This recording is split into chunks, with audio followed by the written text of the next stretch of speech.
Hello बच्चों। तो देखो बच्चों, प्यारे बच्चों, लास्ट लेक्चर में क्या पढ़ा था? याद है? तनाव और आदर्श रस्सी। अब कुछ घिरनी निकाय के बारे में जानते हैं, जिसे इंग्लिश में एडवर्ड मशीन भी कहते हैं। तो प्यारे बच्चों, मैं हूं सिद्धार्थ हरिदर्श और आप देख रहे हो व्युत्पत्ति चैनल। अब इस चैनल की खासियत यही है कि यहाँ पर आपको हर चीज पूरी डिटेल में मिल रही है। ठीक है, तो इसी डिटेल को आपको अच्छे से समझना है, ताकि आप अपने जो आपकी परीक्षा होने वाली है जेई मेंस की, उस परीक्षाओं में अच्छे से उत्तीर्ण कर पाए।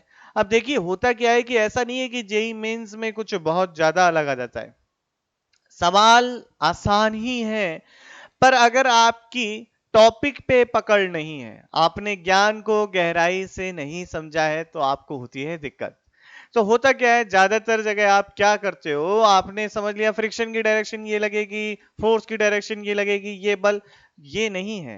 क्यों लगेगी, सवाल ये है कि जब तक आप अपनी क्यों और कैसे नहीं क्लियर करोगे कि क्यों हुआ और कैसे हुआ, तब तक यकीन मानिए भौतिकी आपके लिए कठिन है। जिस दिन आपको यह समझ में आ जाता है कि क्यों हो रहा है और कैसे हो रहा है, निश्चित तौर पर यकीन मानिए भौतिकी से आसान सब्जेक्ट कोई नहीं है। भौतिकी यानी कि फिजिक्स हमारी बहुत इजी है, अगर आप कल्पना अच्छी कर पाते हैं, आप अच्छी कल्पनाएं कर पाते हैं, आप अच्छे तरीके से सोच पाते हैं। तो अपनी बातों को मैं यहीं विराम देता हूं और अपने लेक्चर की बात करता हूं। तो घिरनी की बात करने जा रहे हैं हम, जिसे पुली भी कहते हैं। तो आप लोगों ने देखा होगा पुली। पुली बेटा देखी होगी, घिरनी कहाँ देखी होगी? जैसे पुराने कुएं के ऊपर लगा देते थे पुली। तो देखिए, पुली जो है आपकी, ये हमारी आपकी जो यहाँ पर हम पुली लेते हैं अपने सवालों में, ये द्रव्यमान रहित होती है। यानी कि इसका द्रव्यमान शून्य होता है। द्रव्यमान रहित यानी कि mass of the pulley is equal to 0।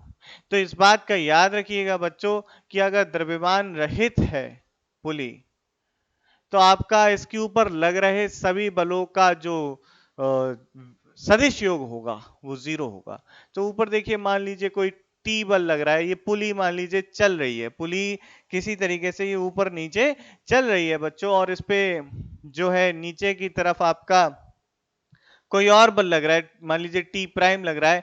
तो इसका त्वरण चाहे कितना ही हो, इसका त्वरण बच्चों जो है चाहे कितना ही हो, याद रखिएगा इसके ऊपर लग रहा है सभी बल का जो योग होगा वो शून्य होगा। उस पे लग रहा है सभी बल का योग जो होगा शून्य होगा। कारण क्या है? मैंने कहा T minus T prime is equal to mass of the pulley is into acceleration. अब अगर हम बात करें टी माइनस टी प्राइम की, मास ऑफ द पुली 0 है और एक्सेलरेशन आपका ए पी हो गया। तो देखिए, T minus T prime is equal to 0, यानी कि T is equal to T prime. तो निश्चित तौर पे याद रखिएगा बच्चों कि आपका यदि जो है आपकी आदर्श पुली है, यानी कि आदर्श पुली यानी कि आदर्श घिरनी है, तो उसका द्रव्यमान हम जो कहते हैं वो कहते हैं शून्य होता है। और ज्यादातर सवालों में हमें यही मान के चलना है अपने स्तर पे। अब आगे की बात करते हैं बच्चों कि आपकी पुली जो है यानी कि घिरनी जो है, ये घिरनी घर्षण रहित होती है।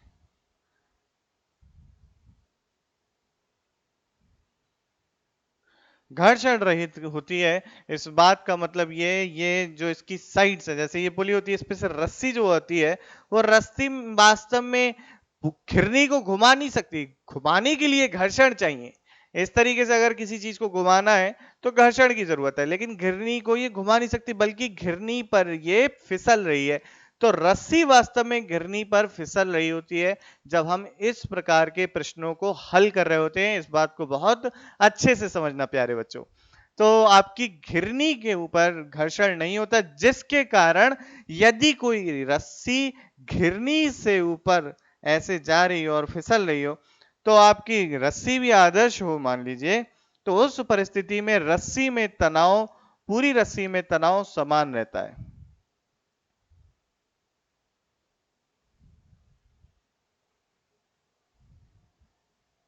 एक बात ये समझ में आई। तो ये हमारी जो हम घिरनी निकाय सिस्टम पढ़ने वाला है, घिरनी निकाय पढ़ने वाले हैं, तो उसके लिए कुछ इंपॉर्टेंट पॉइंट्स मैंने आपको बताए। अब देखते हैं बच्चों घिरनी निकाय क्या है। इसे इंग्लिश में देखिए एटवुड मशीन भी कहते हैं। और किस तरीके का हम इससे प्रश्न कर सकते हैं, क्या क्या चीजें पूछी जा सकती है, सारी बात एक एक करके कर लेते हैं।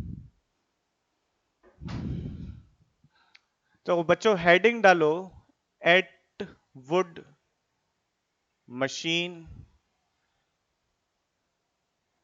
घिरनी निकाय। अब देखिए क्या है इस मशीन में, कुछ विशेषता है, कुछ अलग है, तो क्या है देख लेते हैं। देखिए ये आपकी एक छत है, छत से एक रस्सी लटकी हुई है, इस रस्सी से एक पुली बंधी हुई है। ठीक है, कुछ इस तरीके से ये पुली बंधी है और यहां से ये रस्सी के दो सिरे हैं। यहां पर एक द्रव्यमान m1 लगा हुआ है और यहां पर जो है एक द्रव्यमान m2 लगा हुआ है। ठीक, ये रस्सी से जुड़े हुए हैं। अब मैंने कह दिया, मान लिया है मैंने m2 द्रव्यमान का मान जो है m1 यानी कि ये वाला द्रव्यमान ज्यादा है। तो आप इस बात को सोच सकते हैं आराम से कि ये जो आपका द्रव्यमान है बच्चों, ये नीचे जाएगा और ये द्रव्यमान ऊपर जा रहा होगा। तो इसका जो त्वरण होगा इस वाले द्रव्यमान का नीचे की तरफ होगा, इस वाले द्रव्यमान का त्वरण ऊपर की तरफ होगा।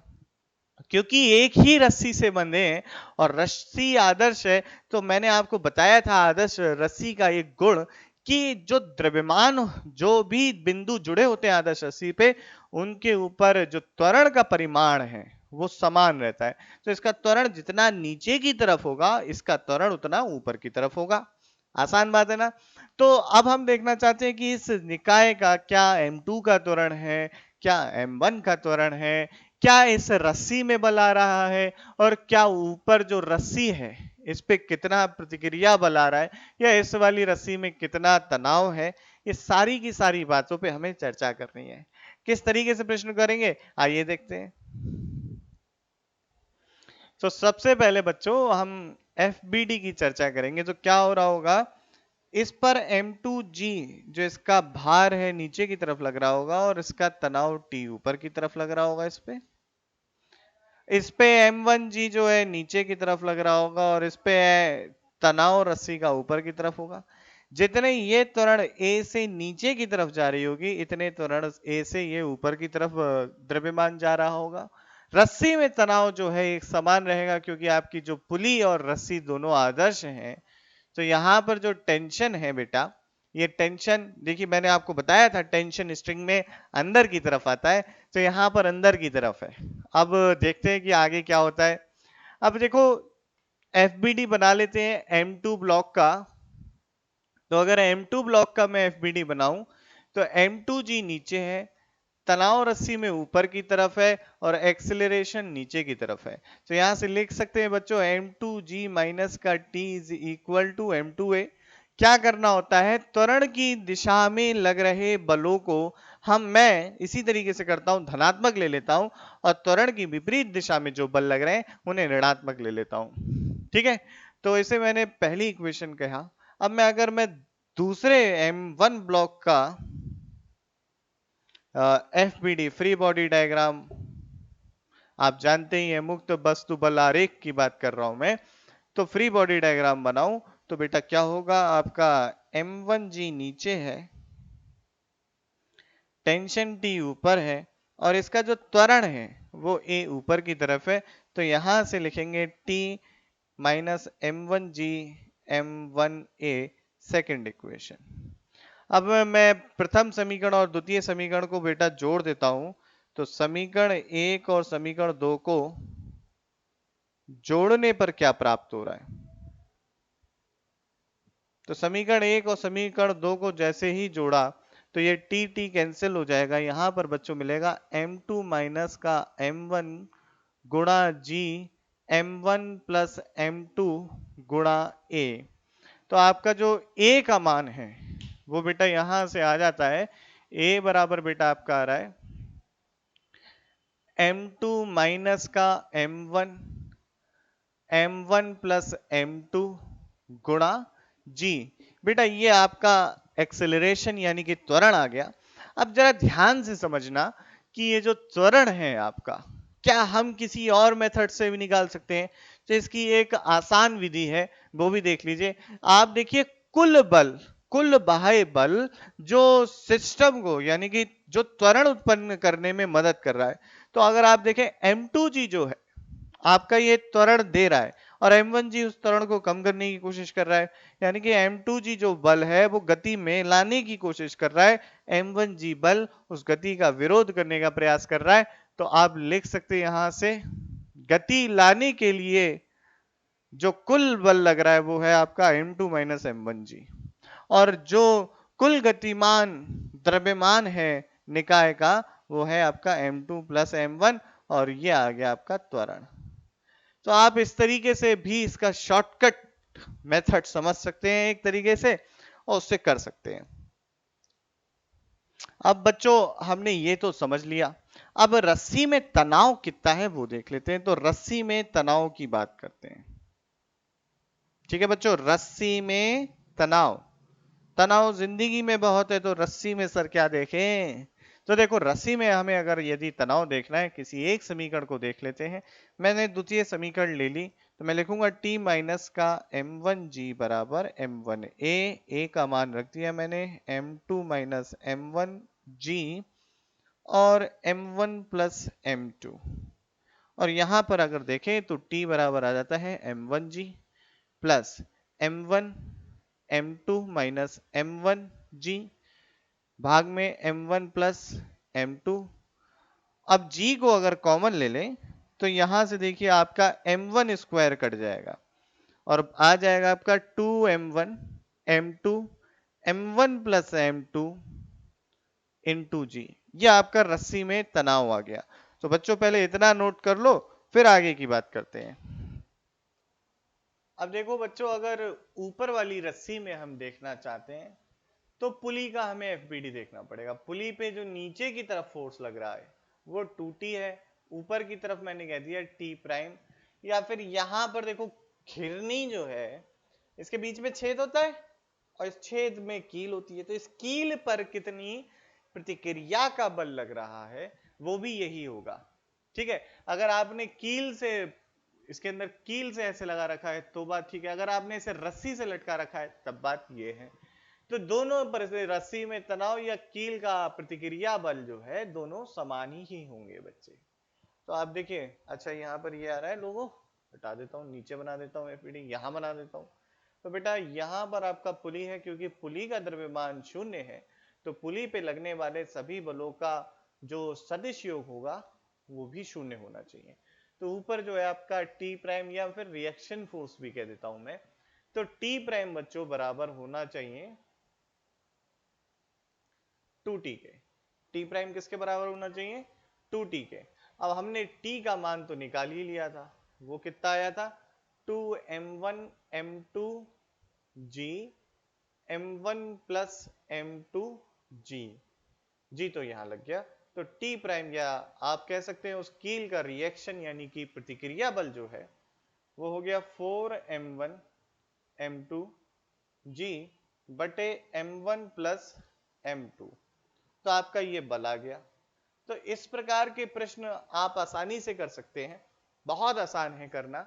अब देखिए अगले कुछ और प्रश्नों की बात करता हूं मैं, आप इसे नोट करिए, और कुछ और केसेस हैं पुलिस सिस्टम में, हम वो देखते हैं। तो बच्चों एक और केस देखते हैं, केस 2। केस 2 क्या है कि यदि आपका कुछ इस प्रकार से निकाय हो, ये देखिए एक ब्लॉक एक घर्षण रहित, घर्षण रहित का मतलब बच्चों है कि इस पे घर्षण का बल नहीं लगेगा। इस पर मान लीजिए m1 ब्लॉक रखा है और यहां पर एक पुली है, इस पुली में ये क्लैंप भी बोलते हैं इंग्लिश में से। इस तरीके से एक रस्सी नीचे की तरफ जा रही है और यहां पर एक और द्रव्यमान m2 है, और ये रस्सी और पुली सिस्टम जो जितना भी है ये आपका कैसा है? आदर्श है पूरा। तो इस परिस्थिति में क्या निकाय का त्वरण होगा? यानी कि देखिए, इसका एक्सेलरेशन और इसका एक्सेलरेशन दोनों का जो परिमाण है वो तो समान होगा, आदर्श रस्सी की विशेषता के कारण। अब कितना होगा ये देखते हैं। तो देखो शॉर्टकट से भी देखा जा सकता है इसे, और आप चाहें तो इसे अपने जैसे हम एफपीडी बना के करते हैं दोनों से देख सकते हैं। तो पहला जो है मैं आपको इसका एफबीडी बना के दिखा देता हूं। M2 ब्लॉक पर नीचे की तरफ वेट लग रहा होगा M2G, और ये टेंशन रस्सी जुड़ी है तो रस्सी का टी टेंशन। अब मैं मान लेता हूं ये नीचे ए से जा रहा है तो इसका त्वरण ए, तो इसकी इक्वेशन लिखूंगा M2G धनात्मक क्योंकि त्वरण की दिशा में है, T M1A समीकरण संख्या 1। अब अगर मैं M1 ब्लॉक का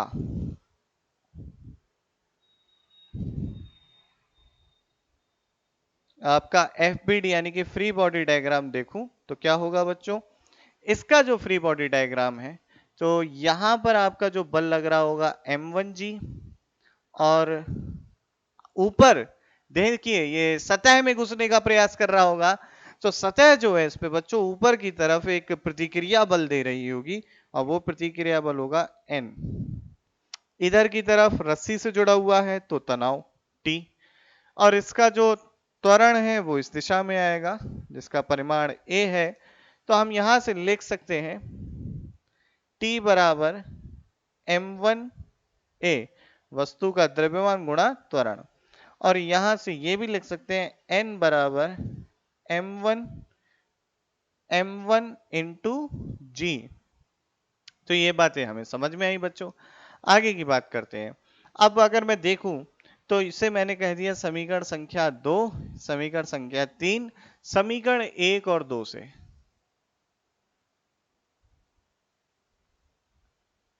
समीकरण 1 और 2 से लिखा मैंने M2G माइनस का T is equal to M2A, और T का मान जो है वो रख दिया, वो है M1A। तो आपका M2G बराबर आ जाएगा M1 plus M2 into a is equal to आ जाएगा M2G M1 प्लस M2। ये आपका त्वरण आ गया। ठीक है, ये आपका त्वरण आ गया बच्चों सिस्टम का। अब इसी चीज को आप शॉर्टकट से भी कर सकते थे। देखो इसमें पूरा बाह्य बल जो इसको त्वरण दे रहा होगा वो गुरुत्व का बल है, जो केवल इस पे लग रहा है M2G। तो हम यही लिखते हैं कुल बाह्य बल जो गति लाने के लिए कारक है जो गति का, वो है M2G, और कुल द्रव्यमान जो गति में है वो M1 प्लस M2, ये हो जाता है त्वरण। तो देखो सिंपल है ना, तो आसानी से लिख सकते हैं इस चीज को इन जैसे प्रश्नों के लिए। अब आगे की बात करते हैं बच्चों। त्वरण तो हमने लिख लिया। अब रस्सी में अगर मुझे देखना है तनाव कितना है तो ये सेकंड केस आ जाता है। तो मैं यहां से लिखूंगा T is equal to M1 और A का मान है, तो आपका रस्सी में जो आपका तनाव है वो हमने देखा M1 into M2, M1 plus M2। ठीक है, तो हमें रस्सी का बच्चों तनाव भी मिल गया।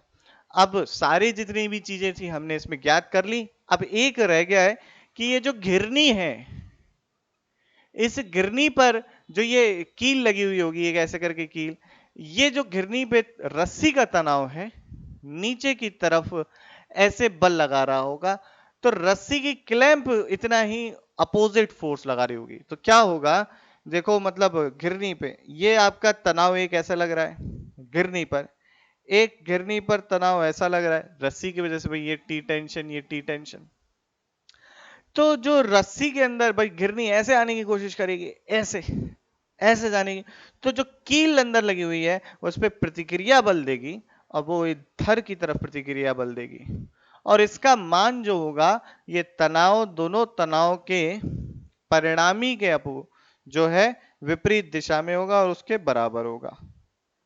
तो आप देख सकते हैं ये एक समकोण त्रिभुज है। तो ये भी टी है ये भी टी है, वेक्टर्स में हम पढ़ चुके हैं। तो ये बेटा यहां से जो हमें समझ में आता है ये इसका T square plus T square का वर्गमूल जो रिएक्शन फोर्स होगा वो होगा T square plus T square, क्योंकि दोनों बलों के बीच में 90 का कोण है। तो आप लगा सकते हो बलों के समांतर चतुर्भुज वाला नियम। तो इसे हल करेंगे आ जाएगा 2 इंटू रूट टी जो आपका रिएक्शन फोर्स हो जाएगा क्लैंप पर। तो बच्चों हमने केस 2 जो था सारा डिस्कस कर लिया, तो आप इसे फटाफट नोट कर लो, फिर कुछ और अच्छे अच्छे केसेस बताता हूं। और अब की बार मैं पूरा एफपीडी नहीं बनाऊंगा, शॉर्ट ट्रिक से समझाऊंगा, तो इसलिए नोट कर लो फटाफट। अब बच्चों एक और केस 3 देखते हैं हम। केस 3 ध्यान से देखिएगा। ये क्या है, आपके यहां पर एक टेबल है और ये एक टेबल पे घिरनी यहां लगी है। अब इन दोनों के ऊपर से एक रस्सी जा रही है। ये एक रस्सी नहीं, यहां से एक ऐसे रस्सी है जो एक ब्लॉक से लगी हुई है। यहां पर एक दूसरी रस्सी है जो एक ब्लॉक से लगी हुई है। ये रस्सी पुली पे से होती हुई जाती है और नीचे एक द्रव्यमान है उससे जुड़ी हुई है, और यहां पर भी एक द्रव्यमान है इससे जुड़ी हुई है। ध्यान से देखिए। अब आपको देखने को मिलेगा कि ये जो आपकी जितनी भी है, ये रस्सी सीधी नहीं है, इसे सीधा कर दूं मैं, तो आपकी जितनी भी है ये, इसको मैंने कह दिया इसका द्रव्यमान m1 है, इसका द्रव्यमान m2 है, इसका द्रव्यमान m3 है। तो अब आप देखिए कि ये रस्सी अलग है तो इसमें टेंशन अलग आएगी। तो इसे मैंने कह दिया इसमें टेंशन T1 आता है यहाँ पर इस तरीके से। ये आपकी रस्सी अलग है तो इसमें टेंशन अलग आएगी, मैंने इसमें कह दिया T2 टेंशन आता है इस तरीके से। तो ये T1 एंड T2 टेंशन है। अब आप ध्यान से देखिए कि हम मान रहे हैं कि M1 जो है, या हमेशा की तरह M2 जो है बहुत बड़ा है M1 से। ठीक है, M2 जो है M1 माफ कीजिएगा बच्चों, M1 जो है आपका M3 से बड़ा है। ठीक, तो आप देखिए अगर M1 M3 से बड़ा है तो आपको अंदाजा लग जाएगा यहाँ पर कि ये जो द्रव्यमान है नीचे की तरफ जाएगा, ये इधर की तरफ से जाएगा, क्योंकि सारी रस्सियां अवितान्य हैं, आदर्श रस्सी हैं। तो जितने भी इससे जुड़े हुए पिंड हैं उनका जो त्वरण का परिमाण है वो समान रहेगा। मैं आपको बता चुका हूं पहले ही। अब आपका सवाल होगा सर इसमें रस्सी, इसमें तनाव, इसमें तनाव। देखिए ये दोनों रस्सी अलग है और रस्सी के बीच में एक द्रव्यमान आ गया। जब भी दो रस्सियों के बीच में एक द्रव्यमान आ जाए तो याद रखना बच्चों, उस परिस्थिति में आपके रस्सी में तनाव, रस्सी के दोनों भागों में तनाव अलग होगा। ठीक है, तो बहुत आसान सी बात है। अब देखिए कैसे करेंगे शॉर्टकट मेथड से। तो देखो ये जो आपका है M2G नीचे दे रहा होगा और ये आपका नॉर्मल रिएक्शन, इधर इधर तनाव है जो कि आंतरिक बल है हमारे निकाय के लिए। अब देखिए ध्यान से कि M1G जो बल है ये गति प्रदान करेगा और M3 जो बल है वो गति की विपरीत दिशा में, एक्सेलरेशन की अपोजिट डायरेक्शन में, या एक्सेलरेशन की डायरेक्शन में है, त्वरण की दिशा में। तो हम M1G ठीक और माइनस का M3G लिख दे रहे हैं। आसान बात। अब कुल द्रव्यमान जो है वो बराबर क्या हो गया, M3 plus M2 plus M1 गुणा जो द्रव्य त्वरण है वो A है। तो यहां से हम लिख सकते हैं त्वरण बराबर M1 minus M3 M1 plus M2 plus M3। ये हमारा त्वरण आ गया निकाय का, यानी कि जितने भी द्रव्यमान है उसका। अब सवाल ये है कि भाई तनाव कैसे निकालें, या रस्सी में जो T1 है T2 है ये कैसे निकालें। तो T1 और T2 अगर हमें निकालना है तो हम देखिए M1 ब्लॉक का FPD बनाते हैं। M1G नीचे, T1 ऊपर, और नीचे की तरफ लगा है आपका, क्या लगा है बच्चों, नीचे की तरफ, नीचे की तरफ है त्वरण। तो हम यहां से लिख सकते हैं T1 M1G माइनस, क्योंकि त्वरण की दिशा का बल धनात्मक, T1 बराबर M1A। तो T1 बराबर हो गया M1G माइनस का M1A। ठीक है, तो ये आ गया आपका T1। अब T1 अगर आपको मिल गया तो इसे और हल कर लेते हैं।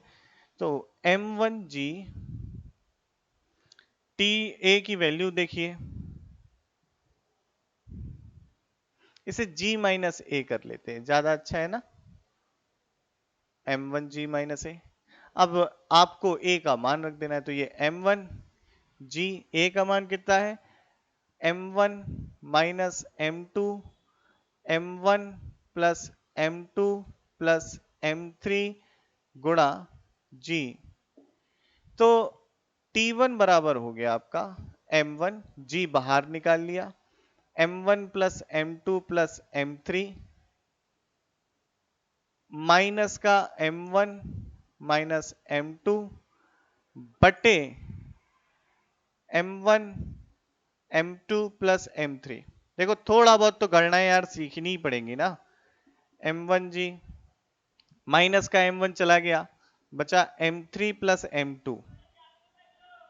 देखिए ध्यान से, ये माइनस माइनस क्या हो जाएगा, यहां पर क्या है m2 है ना, तो मैंने कुछ उल्टा लिख दिया क्या बच्चों? हाँ, यहां पर m3g आना था, यहां पर m3g आना था, और यहां पर भी m3g आएगा, m3। तो आप देखें तो m1 तो कैंसिल हो जाएंगे, ये m1 माइनस m1 चला गया, और यहां पर आ जाएगा m2 प्लस 2m3 बटे m1 plus m2 plus m3। तो ये आपका आ जाएगा T1 टेंशन। ठीक, T1 टेंशन इस तरीके से आ जाएगा, और इसी तरीके से बच्चों आप T2 टेंशन भी निकाल सकते हो। तो है ना आसान?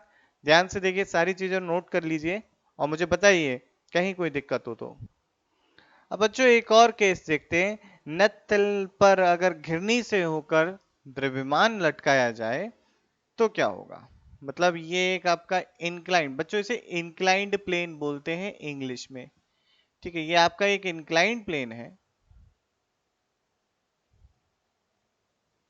ठीक, इस इंक्लाइंड प्लेन से दो द्रव्यमान, ये पुली आपकी यहां पे लगी है मान लीजिए, ये जो आपका नत्त तल है ये स्थिर है।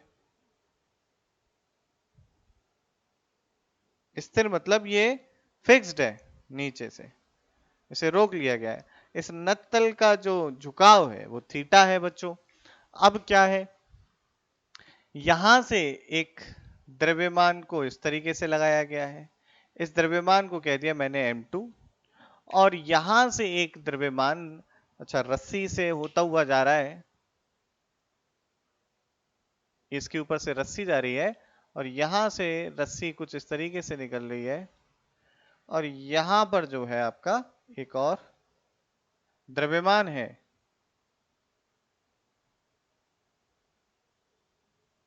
ये आपका m1 है, ये आपका m2 है, ये m1 है, और यहां पर घिरनी है।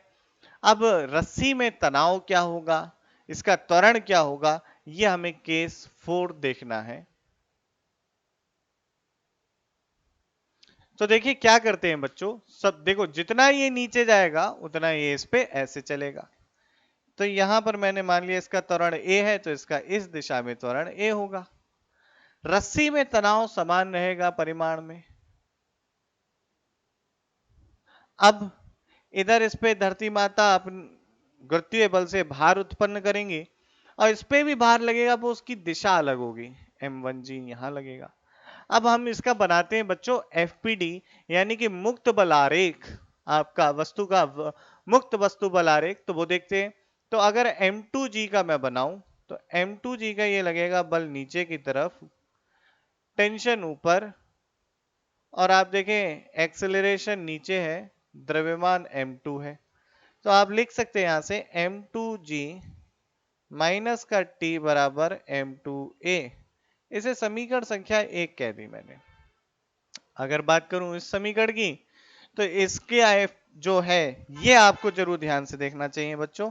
इसका फ्री बॉडी डायग्राम कैसे बनेगा, तो m1 का, अच्छा मैंने ये माना है कि यहाँ पर m2 जो है ज्यादा है m1 से, तो m1 का हम देख रहे हैं फ्री बॉडी डायग्राम, मुक्त बल आरेख।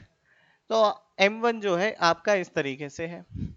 अब मैं देखिए अपने जो अक्ष ले रहा हूं, तो त्वरण की दिशा का अक्ष और उसके लंबवत दिशा के अक्ष लेते हैं हम यहाँ पे, इस तरीके से बच्चों ले रहे हैं। तो आप ध्यान से देखिएगा कि क्या होगा। त्वरण की दिशा ये है, तो हमें त्वरण की दिशा में बल या उसके घटक चाहिए। और आपका देखिए जो भार है वो भार नीचे की तरफ लग रहा है, m1g इस तरीके से। ये आपका जो कोण दे रखा है बच्चों, थीटा दे रखा है, ये कोण ध्यान से देखिएगा। ये कोण जो है मैं बड़ा करके दिखा दे रहा हूं आपको, ये कोण की बात कर रहा हूं, ये थीटा। अब देखिए ये तो लंबवत जाएगा तो ये 90, तो ये आपका कोण हो गया 90 माइनस का थीटा, तो आपका ये कोण हो गया थीटा। तो इस अक्ष के, इस वाई अक्ष जो मैंने माना है, ये वाई अक्ष, ये मैंने माना है एक्स अक्ष, इस वाई अक्ष की दिशा में जो भार है उसका घटक क्या आएगा, उसका घटक आएगा m1g cos थीटा।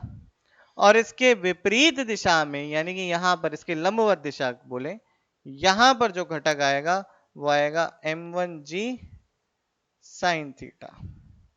ठीक है, तो ये आएगा इस पे घटक। और देखें तो यहां पर बच्चों जो है हमने देखा, अब देखो टेंशन जो लग रहा है वो टेंशन इस दिशा में इस तरीके से लग रहा है टी। अब क्या करेंगे, त्वरण की दिशा में जो भी बल या उनके घटक हैं वो देखेंगे, तो हम लिखेंगे T minus m1g sine theta बराबर वस्तु का द्रव्यमान m1 और वस्तु का त्वरण a। तो हमने इसे लिख दिया बेटा सेकंड इक्वेशन, यानी कि द्वितीय समीकरण। अब प्रथम समीकरण और द्वितीय समीकरण को जब जोड़ देते हैं तो m2g minus m1g, T T cut गया, ध्यान से देखना, और m1 प्लस m2a आ जाता है। यहां से अगर हम त्वरण निकालें तो आ जाता है m2 minus m1 sine theta और बटे m1 प्लस m2 इनटू यहां पर आ गया g। अब आप ध्यान से देखें तो ये समीकरण जो है बच्चों, ये समीकरण आप दोबारा निकाल सकते हैं अलग तरीके से। कैसे निकाल सकते हैं कि देखिए ये m2g जो है, ये m2g बल गति प्रदान कर रहा है, पर m1g साइन थीटा गति की विपरीत दिशा में। ये जो आपका घटक आ रहा है m1g साइन थीटा, ये गति की विपरीत दिशा में, तो ये गति का विरोध कर रहा है। तो आप लिख सकते हैं m2g माइनस m1g और बटे कुल द्रव्यमान, आपका वस्तु का जो त्वरण है वो आ जाएगा। ठीक है, तो ये आपका आ गया जो निकाय है उसका त्वरण। अब बच्चों क्या तनाव है, तनाव कितना होगा ये देख लेते। तनाव के लिए हम प्रथम समीकरण को ले लेते हैं, तो आओ देखो तनाव क्या होगा। तो तनाव T बराबर लिखेंगे हम प्रथम समीकरण से, समीकरण संख्या 1 से, समीकरण 1 से लिखेंगे m2g माइनस का t बराबर m2a। तो t बराबर हो जाएगा m2 कॉमन हो गया g माइनस a और m2 इधर कॉमन g आपका यही रहा और a का वैल्यू है m2 minus m1 sine theta बटे m1 प्लस m2 और गुणा में यहां पर g। तो अगर मैं g भी कॉमन ले लूं बेटा तो हो जाता है m2g 1 minus m2 minus m1 sine theta और यहां पर हो जाता है आपका m1 प्लस m2। बच्चों इसे हल करेंगे तो ध्यान से देखिएगा क्या प्राप्त होगा। बट इसे हल करा तो हमारा जो t आ रहा है, ये आ रहा है m2g और इधर m1 प्लस m2 इधर कैंसिल हो जाएगा। तो आप देखिए m2 कैंसिल हो जाएगा, m1 plus m1 sine theta बटे m1 प्लस m2, यही आ रहा है ना, ध्यान से देखो। ठीक है, और इसमें से m1 कॉमन आ जाएगा, जिसको मैं यहां लिख देता हूं, टी टेंशन यहां पे लिख दिया है बेटा, ध्यान से देखना, यहां लिख रहा हूं मैं। तो m1 कॉमन आ जाएगा तो ये हो जाएगा m1 m2 और 1 plus sine theta m1 plus m2, ये आ जाएगा आपका टेंशन। ठीक है, ये टेंशन आ जाता है आपका स्ट्रिंग में। बेटा स्क्रीन पॉज करिए और फटाफट से इसे नोट कर लीजिए। तो बच्चों पुली के जितने भी केसेस थे, पॉसिबल केसेस, मैंने आपके साथ डिस्कस कर लिए। इसी के ऊपर आधारित कुछ प्रश्न देखेंगे नेक्स्ट लेक्चर में। आज के लिए बच्चों इतना ही रखते हैं। मेहनत से पढ़िए, जोश से पढ़िए और कोई भी किसी भी प्रकार का संदेह आए, कोई प्रश्न मन में हो तो जरूर कमेंट में लिख के मुझे बताइएगा। और आप मेरे टेलीग्राम चैनल से भी जुड़ सकते हैं। आप मेरे यूट्यूब चैनल के साथ साथ आप इंस्टाग्राम और फेसबुक पे भी कनेक्ट हो सकते हैं और वहां से भी मुझसे प्रश्न पूछ सकते हैं। तो मैं अभी चलता हूं बच्चों, मेहनत करिए। जय हिंद।